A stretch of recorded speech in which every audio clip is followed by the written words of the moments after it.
अख्खा वाक्य आहे. भाजीच्या ऐवजी भाजी. तो मांजरानं फाडलेला आहे. तर हॅलो गुड मॉर्निंग गाईज. आज सकाळ सकाळी काही मम्मीकडे म्हणजे माहेरी जाणार आहे मी. कारण एक छोटस काम आहे, म्हणजे गेस्ट पण येणार आहेत, त्यामुळे खास करून जाणार आहे. त्यामुळं जरी कुठेही जायचं असलं तरी आपल्याला घरचं आवरून हे जावंच लागतं. स्वयंपाक असू दे, एकट्या माणसाचा का असेना स्वयंपाक करायलाच लागतो. मग स्वयंपाक आणि धुणं वगैरे हे सकाळ सकाळी लवकर आवरून आपल्याला जायलाच लागतं. आपल्याला असं निवांत वेळ कधी मिळालाय का की चला आज इकडे जायचंय, फक्त कुठतर फिरायला गेलो तर तो एक आपल्याला प्लस पॉइंट असतो, तेवढीच रेस्ट मिळते. पण फिरायला तर आम्हाला कधी कधी नेतात, हो का नाही हो? ओ आमचे गायब झालेले आहेत. कारण ओन वर काय आलं की ओ लगेच नाही, खरंच खाली गेलेत बहुतेक. कारण परीला सांगितले जर निर्म्याचं पाणी केलेलं आहे, तर जर कपडे भिजव आजच्या दिवस. परी छोटी छोटी कामं करते, जसं की फर्निचर पुसून घेणे, कपडे पिळून घेणे. अजून तिला भांडी वगैरे मी जास्त काय लावली नाही आहेत. मी आजारी असताना तेवढं तिनं स्वतःहून एकदा करायला बघितली होती, ते पण गणेशनं केला काम. त्यामुळे शक्यतो पण मुलींना जरा लवकर इंडिपेंडंट म्हणजे बनतात ते ऑलरेडी, त्यांना सांगायची काही गरज नाही. आता त्या दिवशी पण तिला भांडी धुवू म्हणून कोणी सांगितलं नव्हतं, मी आजारी होते तेव्हा. पण तरीही तिचं ती धुवत होती, त्यांना सांगायची पण काही गरज नसते. आमची मम्मीकडे होती, म्हणजे तिची आजोळी होती, तेव्हा सुद्धा ती मम्मीला जे काही लागेल ते बेडवर नेऊन द्यायचं, किंवा फरशी कुणाला माहित नसताना ती फरशी पुसून घ्यायचं. हे नंतर मम्मीनं मला सांगितली की परी फरशी पुसत होती म्हणून. तर खरंच मुली खूप लवकर मॅच्युअर होतात. आणि ज्यावेळेला ती असं इनोसंट कामं करत असतात, शांतपणे सगळी कामं करत असतात, त्यावेळेला खूप वाईट वाटते की पुढे जाऊन पण त्यांना शेवटी हेच करायचं. हे म्हणजे त्यांच्या लाईफमध्ये ते बनतील काहीही, पण कुठंतरी आपल्याला हे सगळं आवरूनच घरचं जावं लागतं. कितीही आपण कुठल्याही पदावर असू दे, कुठलीही आपली ड्युटी असू दे, काही असू दे, आपल्याला ते करूनच जावं लागतं. त्यामुळं आणि जावं लागतं म्हणण्यापेक्षा ते यायलाच पाहिजे असं मला पर्सनली वाटतं. तो मुलगा असू दे किंवा मुलगी असू दे, ह्या स्वतःला छोट्या छोट्या गोष्टी ह्या आल्याच पाहिजेत. कोणावरही डिपेंड आता तरी राहून उपयोग नाहीये. तुम्हाला काय वाटतं? तुम्ही पण सांगा, तुमचं काय मत आहे? मुलींना कामं सांगितली पाहिजेत का? किंवा मुलं सुद्धा इंडिपेंडंट पाहिजेत का? मुलांना सुद्धा कामं छोटी मोठी आली पाहिजेत का? हे सुद्धा तुमचं काय मत आहे तुम्ही सांगू शकता. मी माझं मत सांगितलं आता की सगळेच इंडिपेंडंट असावेत, म्हणजे कुणामुळे कुणाचं अडलं नाही पाहिजे, असं असावं. भलेही तुम्ही तुमचं प्रेम किंवा तुमचा पैसा एका बाजूला, पण स्वतः जे करतो त्याची एक मजाच वेगळी असते. आणि आपण केलेलं जेव्हा दुसरी पोट भरून खातात, त्यावेळेला जे मनाला शांती मिळते ती खरंच भारी असते. त्यामुळं आणि असं म्हणतात की दुसऱ्याला खायला घालणं ह्याच्यापेक्षा मोठं पुण्य कुठलं नाहीये. पाणी देणं किंवा दुसऱ्याला खायला घालणं ह्याच्यापेक्षा मोठं पुण्य कुठलं नाहीये. त्यामुळे ते तर आपल्या हातनं एकदा ना एकदा घडलंच पाहिजे. आमचे पप्पा सुद्धा, माझे पप्पा असू देत किंवा गणेशचे पप्पा असू देत, ते सुद्धा उत्तम स्वयंपाक करतात. फक्त भाकरी चपाती सोडली की बाकीच्या भाज्या वगैरे सगळं उत्तम करतात. भात करतात कुठल्याही प्रकारचा, शिरा करतात, म्हणजे नाश्ता कुठलाही करतात. त्यानंतर वांग्याची भाजी तर उत्तम करतात आमचे पप्पा. आणि गणेशचे पप्पा नॉनव्हेज वगैरे खात असल्यामुळे ते नॉनव्हेज उत्तम करतात. मी आमच्याकडे नॉनव्हेज खात नाही, आमच्याकडे बाकीचं सगळं परफेक्ट करतात पप्पा. त्यामुळे कधी मम्मी जरी आजारी असली तरी कधीतरी मला सांगतात, अदरवाईज पप्पा आणि प्रीतम दोघेही करतात. प्रीतम पण करतो आमचा. प्रीतम जरा आळसपणा करतो पण करतो तो पण, म्हणजे बेस्ट आहे तो, सगळंच करतो. कधी गरज पडली तर भांडी पण घासतो, कधी गरज पडली तर वरचं म्हणजे छोटी मोठी कामं तो पण करतो. दोघं पण म्हणजे इंडिपेंडेंट आहेत आमच्या घरी तरी पर्सनली. कारण शेवटी कसं आहे, घरात आपले म्हणजे आपल्याच बायका असतात. म्हणजे आई असू दे, बहीण असू दे, बायको असू दे, मुलगी असू दे, कधीतरी त्यांनाही आपली गरज पडते. त्यामुळे आपल्याला यावं, भलेही सगळं नाही पण ऍटलिस्ट गरज निघावी एवढं तरी असावं. गणेशला ह्यातलं काहीही येत नाही. गणेशला फक्त चहा येतो, फक्त चहा. आणि गणेश माझ्याकडून शिकूनही घेत नाही. तू आहेस की असं म्हणतो गणेश. मला काही प्रॉब्लेम नाही आहे. पण आम्हाला प्रॉब्लेम केव्हा आला म्हणजे लॉकडाऊनमध्ये आम्हाला प्रॉब्लेम होता. ज्यावेळेला आम्ही ते इंजेक्शन घेतलेलं त्यावेळेला अक्षरशः मी कम्प्लीट झोपून होते. मला अशी गरगरायची, चक्कर यायची मला. आणि त्यावेळेला काय मेस वगैरे कुठली ओपन नव्हती. त्यामुळं मग मी म्हटलं की आदल्या दिवशी रात्री मला त्रास होत होता. इंजेक्शन दुपारी घेऊन आले होते, रात्री त्रास होत होता. मला अंदाज होता की मला उद्या पण त्रास होण्याची शक्यता आहे. त्यामुळे मी रात्री शाबू भिजवून ठेवले होते.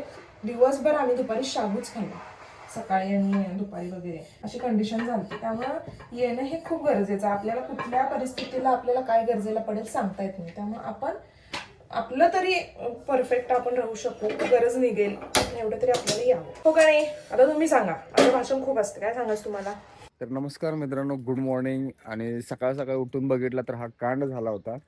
तुम्ही बघू शकता गाडीचा कव्हर जो आहे तो मांजरानं फाडलेला आहे. आणि माहिती बघा,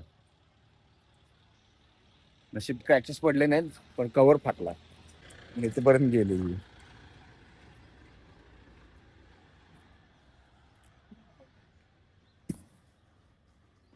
आगाव आहे मांजर, आगाव आहे ते. त्याला जरा व्यवस्थित शिवायला लागणार असंच. नमस्कार मित्रांनो, राम राम. तर मी आज सकाळ सकाळी लवकर उठून, संडे असून सकाळ सकाळी लवकर उठलोय आणि केस धुतलोय, कारण की मम्मीच्या आज मी माहेरी जाणार आहे.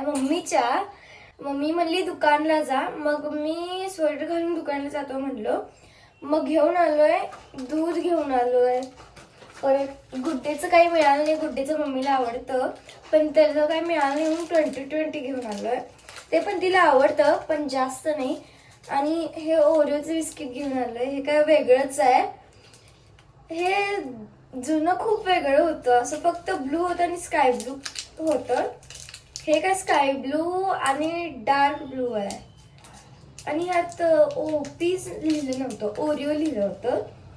आणि बिस्किटचं दिलं नव्हतं आधी. आता बघा मी दूध कसं तापवते.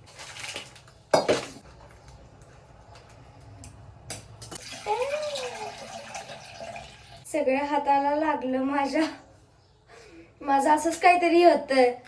त्याच्यावर थोडंसं पाणी घालायचं, ह्याच्यात थोडं अजून कापावं लागेल, नाहीतर हे जात नाही त्याचं तोंड. आलं.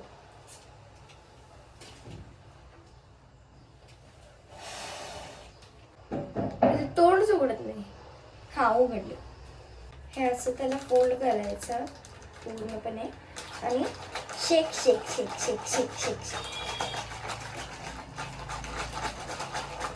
तर आमचे बाबा आता मूळ करून आले. काय करणार मशी? Hey, what's up? नथिंग, फक्त इन्स्टा.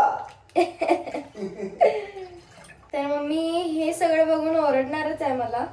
तर मित्रांनो, पूनम आता चालल्या माहेरी आणि सगळं बिचारीने सगळं आवडल्या. आणि या सगळ्यानंतर श्रद्धा मीच लुटून काढले, हिनं काहीच केली नाही. भांडी धुवून ते सगळं मीच घेतले. आणि हे नुसते आता चालल्या माहेरी, कारण हिला माहेरून फोन आला की तुम्हाला मी परवा बोललेलो मित्रांनो, लगेच कळत्या. आता जे काय बोललो ते सगळं खोटं आहे. बिचारीने सगळं आवडलेलं आहे. आणि खरं तर मला तिला बघते, ती मला माझे 2 आठवडे तारंबळ उडाले आणि आज संडे आहे. आणि त्यामुळे ती म्हणली की आज गणेशला थोडं रेस्ट मिळू दे, पण रेस्ट माझ्या नशिबात काही नाही आहे. कारण का सांगतो, माणसाने नेहमी काम करत राहिले पाहिजे. गणेश बाबाचं प्रोफेशन आहे, हे संपलेलं आहे.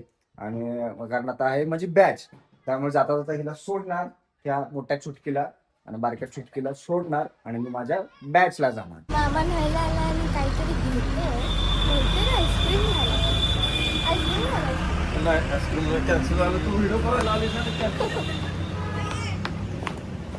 तर तिथं मिळालं नाहीये रबडी, सीताफळ रबडी त्या ह्याच्यात मिळाली नव्हती, त्यामुळे इथं बघायला आलो डेअरीमध्ये. बघूया इथं तर मिळतं का. घेऊन जातो ना. फ्रेश फ्रेश पाहिजे आम्हाला. हाय हाय.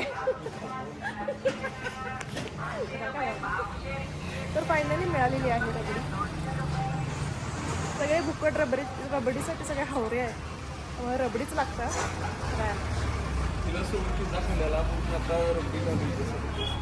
मला पिझ्झा सोडून खाल्लेला पिझ्झाच घ्यायचा. पिझ्झाच्या बदल्यात रबडी असं काय नसतंय, ते ऑप्शन काय नसतंय. हे 2 माझ्यासाठी आहे, हे सगळ्यांसाठी एकच आहे. नाही, सगळं तूच घे. ते तर पिशवी मी डेअरी काढली नाही, नशिबानं तरी बरं. पकड. सगळं विकायला लावलं असतं. द्या डेअरी काढला असतात. टेस्ट बघायला कुठं आलं. टेस्ट बघायला किलो खाल्लं. तुला टेस्ट मला पण आवडतं. बघा कसं करतोय भाऊ माझं. नको चालत या. कमी घेतला. तर नमस्कार मित्रांनो, मी आता बॅच घेऊन आलो जयशंपूर वरून. आणि पूनम सकाळी तुम्हाला माहितीच आहे सकाळी माहेरी गेल्या आणि त्यामुळे गडबडीत तिनं चपात्या आणि पातळ भाजी करून गेली होती. त्यामुळे मी भाजीच्या ऐवजी हे भाजी आणल्यात. हो, वाक्या वाक्य आहे, भाजीच्या ऐवजी भाजी. पातळ भाजी आहे, पण सुकी भाजी केली नव्हती त्यामुळे मी भजी आणले त्याच्याबरोबर. पूनमला जाताना सांगून गेली होती, येताना भजी आण, तुला आवडतात, तिला पण आवडतात, तुला आवडतात तर घेऊन ये. आता मस्तपैकी एकटा भजीवर ताव मारणार. मित्रांनो या जेवायला, अजून ताट करायचं आहे पण केल्यावर या जेवायला.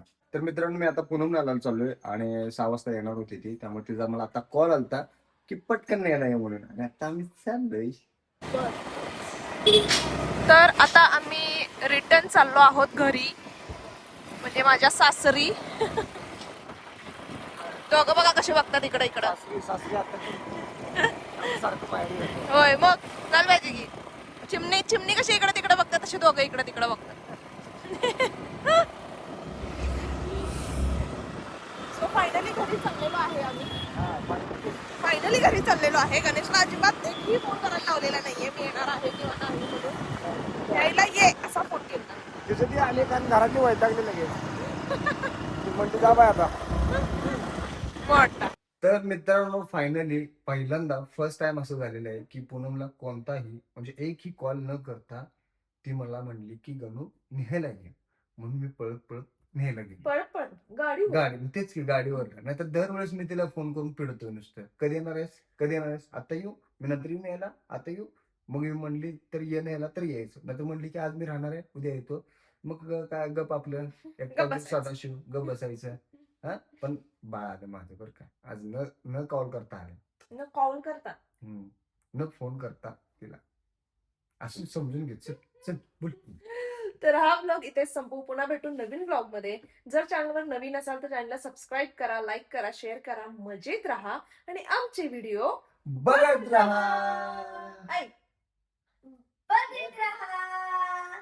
पा, पा, पा.